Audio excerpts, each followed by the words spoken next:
Hi friends, welcome to my channel.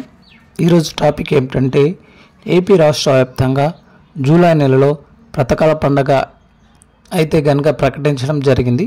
మహిళలకు, రైతులకు, ఇతరులకైతే గనుక ఏపీ సీఎం చంద్రబాబు నాయుడు గారు 5 కొత్త పథకాలు ప్రారంభించబోతున్నారు. సో ఏ పథకాలు ప్రారంభించబోతున్నారు, ఎంతెంత డబ్బులు జమ చేయబోతున్నారు, ఎవరెవరికి జమ చేస్తున్నారు, దానికి సంబంధించి పూర్తి వివరాలు ఈ వీడియోలో తెలుసుకుందాం. స్కిప్ చేయకుండా వీడియో చివరి వరకు చూడండి. వీడియోలోని ఇన్ఫర్మేషన్ నచ్చినట్లయితే వీడియో లైక్ చేసి మా ఛానల్ సబ్స్క్రైబ్ చేసుకోండి. వీడియో యూస్ఫుల్ అనిపిస్తే మీ ఫ్రెండ్స్కి, ఫ్యామిలీ మెంబర్స్కి షేర్ చేసి నాకు సపోర్ట్ చేయండి. లేట్ చేయకుండా టాపిక్లోకి అయితే వెళ్ళిపోదాం. ఏపీలో మహిళలకు పథకాల వరాల జల్లులు అయితే ప్రకటించడం జరిగింది. ఈ జూలై నెలలో మహిళలు, రైతులు, ఇతరుల బ్యాంక్ ఖాతాలోకి వివిధ కొత్త పథకాలు అయితే ప్రారంభిస్తున్నారు. ఇందులో ముఖ్యంగా 5 పథకాలు అయితే ఉన్నాయి. సో ఏ పథకాలు ప్రారంభించబోతున్నారు అన్నది చూసుకుంటే, మొదటిది రేషన్ కార్డులకు సంబంధించిందనమాట. ఏపీలో రేషన్ కార్డు ఉన్న వారికి జూలై నెలలో కొన్ని కొత్త రూల్స్ అయితే తీసుకురావడం జరిగింది. అందులో భాగంగా ఈ నెల నుండి మనకు ఈ యొక్క రేషన్ వచ్చేసి బియ్యం, కందిపప్పు, చక్కెర అయితే కనుక అందిస్తామని చెప్పడం జరిగింది. ఇదివరకు మనకు కందిపప్పు చాలా రోజుల నుండి ఇవ్వడం లేదు. సో ఈ జూలై నెల నుంచి మనకు ప్రాపర్గా అందించడం జరుగుతుంది. అదేవిధంగా మనకు రాగి పిండి, గోధుమ పిండి కూడా పంపిణీ చేయడం జరుగుతుంది.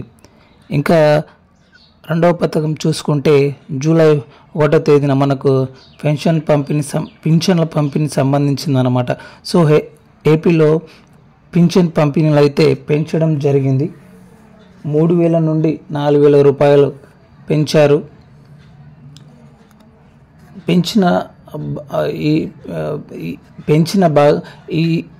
పెంచినది ఏప్రిల్ నుంచి కౌంట్ చేసి మొత్తానికి 3,000 నుంచి 4,000 వరకు పెంచారు. ఈ పెంచిన దానిలో భాగంగా ఏప్రిల్ నుంచి కౌంట్ చేసుకొని మొత్తంగా 7,000 అనేది వృద్ధాప్య, వితంతు పింఛన్లు తీసుకునే వారికి ఇవ్వడం జరుగుతుంది. ఇంకా వికలాంగుల పింఛన్ తీసుకునే వారికి అయితే కనుక 6,000 ప్రకటించడం జరిగింది. అంతేకాకుండా పెన్షన్ తీసుకునే వారి అర్హత 60 సంవత్సరాల నుంచి 50 సంవత్సరాల వరకు తగ్గించడం జరిగింది. ఎస్సీ, ఎస్టీ, బీసీ మైనార్టీలకు ఇది ముఖ్యమైన అప్డేట్ అన్నమాట. ఇక మూడవ పథకం చూసుకున్నట్లయితే ఏపీలోని మహిళలకు సంబంధించి ప్రతి నెల 1,500 రూపాయలు అయితే జమ చేయనున్నారు. సో సంవత్సరానికి 18,000 చొప్పున 5 సంవత్సరాలు 90,000 రూపాయలు అనేది మహిళల అకౌంట్లో జమ చేయడం జరుగుతుంది. సో ఆడబిడ్డ నిధి కింద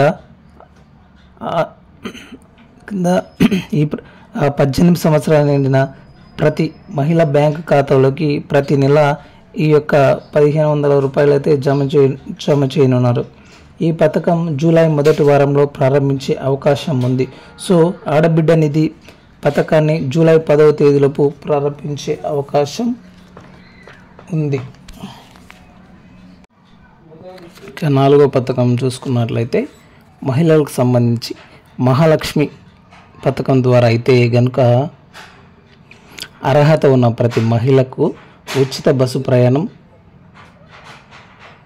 పథకం అయితే అందించడం జరుగుతుంది.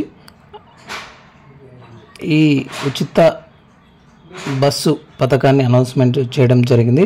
తెలంగాణ, కర్ణాటకలో ఏ విధంగా మహిళలకు ఉచిత బస్సు ప్రయాణ పథకం అమలులో అవుతుందో అదేవిధంగా ఏపీలో కూడా అమలు చేయనున్నారు. ఇది జూలై 15వ తేదీలోపు అమలు చేసే అవకాశం ఉంది. తర్వాత పథకం చూసుకున్నట్లయితే రైతులకు సంబంధించిందన్నమాట. ఏపీలో రైతులకు అన్నదాత పథకం ద్వారా ప్రతి సంవత్సరం 20,000 రూపాయలు అనేది జమ చేయనున్నారు. కౌలు రైతులకు కూడా జమ చేయనున్నారు. పిఎం కిసాన్ పథకానికి ఎవరెవరైతే అర్హులు ఉన్నారో వాళ్ళందరికీ కూడా ఈ యొక్క అన్నదాత పథకం ద్వారా 20,000 రూపాయలు విడతల వారీగా జమ చేయడం జరుగుతుంది.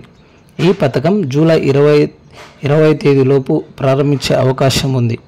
ఇక తర్వాత పథకం చూసుకున్నట్లయితే వాలంటీర్స్ గురించి అన్నమాట. సో ఏపీలో చాలామంది వాలంటీర్స్ రాజీనామా చేయడం జరిగిన విషయం తెలిసిందే. వాళ్ళందరి ప్లేస్లో కొత్త వాళ్ళను రిక్రూట్ చేసుకునే అవకాశం ఉంది. ఇక మళ్ళీ వాలంటీర్స్ జీతం అయితే 5,000 నుంచి 10,000 పెంచబోతున్నారు. సో ఇది కూడా జూలైలో చేయనున్నారు. ఇక తర్వాత పథకం చూసుకున్నట్లయితే విద్యార్థులకు తల్లులకు సంబంధించి తల్లికి వందనం పథకం. ఈ తల్లికి వందనం పథకం ద్వారా 15,000 జమ చేయనున్నారు. అంటే ఇదివరకు అమ్మఒడి పథకం ద్వారా ఏ విధంగా 15,000 జమ చేస్తారో అదేవిధంగా ఇప్పుడు స్కూల్కి వెళ్ళే ప్రతి విద్యార్థికి 15,000 రూపాయలు అయితే జమ చేయడం జరుగుతుంది. సో ఇది మనకు జూలై 20 నుంచి 25వ తేదీ మధ్య ప్రారంభించే అవకాశం ఉంది. ఇక తర్వాత చూసుకుంటే ఏపీలో డ్వాక్రా మహిళలకు సంబంధించినమాట.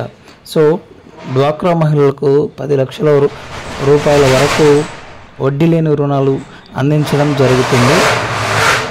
సో అందులో భాగంగానే మహిళలకు వడ్డీ లేని రుణాలు ఇవ్వడం జరుగుతుంది.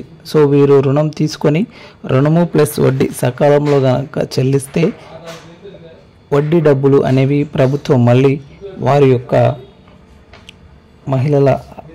మహిళల అకౌంట్లో జమ చేయడం జరుగుతుంది. సో సున్నా వడ్డీ పథకం మాదిరి డ్వాక్రా మహిళలకు 10 లక్షల రూపాయల వరకు వడ్డీ లేని రుణాలు ఇవ్వడం జరుగుతుంది.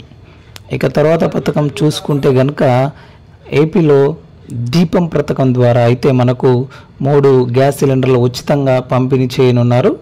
ఇది మనకు జూలై నెలలో 25వ తేదీ తర్వాత ప్రారంభించే అవకాశం ఉంది. సో మనకు దీపం పథకం ద్వారా ఒక కుటుంబానికి 3 ఉచిత గ్యాస్ సిలిండర్లు పంపిణీ చేస్తారు. ఇక తర్వాత ఏపీలో మనకు నిరుద్యోగులకు సంబంధించి నిరుద్యోగ భృతి ప్రతి నెల 3,000 నిరుద్యోగుల బ్యాంక్ అకౌంట్లో జమ చేయడం జరుగుతుంది. సో యువగలం పేరుతో నిరుద్యోగ భృతి నెలకు 3,000 జమ చేయడం జరుగుతుంది. 12 నెలలకు గాను 36,000 జమ చేయడం జరుగుతుంది. సో దీన్ని జూలై చివరిలో ప్రారంభించే అవకాశం ఉంది.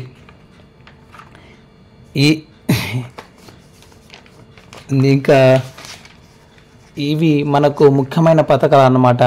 ఈ జూలై నెలలో కొంచెం తేదీ అటు ఇటు అయినా కూడా జూలైలో కాకపోయినా ఆగస్టులో అమలు చేసే అవకాశం ఉంది. ఒకవేళ జూలైలో ఈ పథకాల గురించి కొత్త అప్లికేషన్ ప్రాసెస్ అయితే ప్రారంభించే అవకాశం ఉంది. ఎందుకంటే మనకు కొత్త ప్రభుత్వం ఏర్పాటు అవ్వడం జరిగింది కనుక పథకాలు కొంచెం లేట్ అయ్యే అవకాశం ఉంది. ఇప్పుడు చెప్పిన డేట్లు కాకుండా డేట్లు కూడా ఇంచుమించుగా మారే అవకాశం ఉంది. అప్డేట్ అనేది ఎప్పటికెప్పుడు మారిపోతుంది. ఒకసారి మీరు కూడా చెక్ చేసుకోండి. Thank you. వీడియో నచ్చితే లైక్ చేయండి. Please subscribe my YouTube channel. Thank you.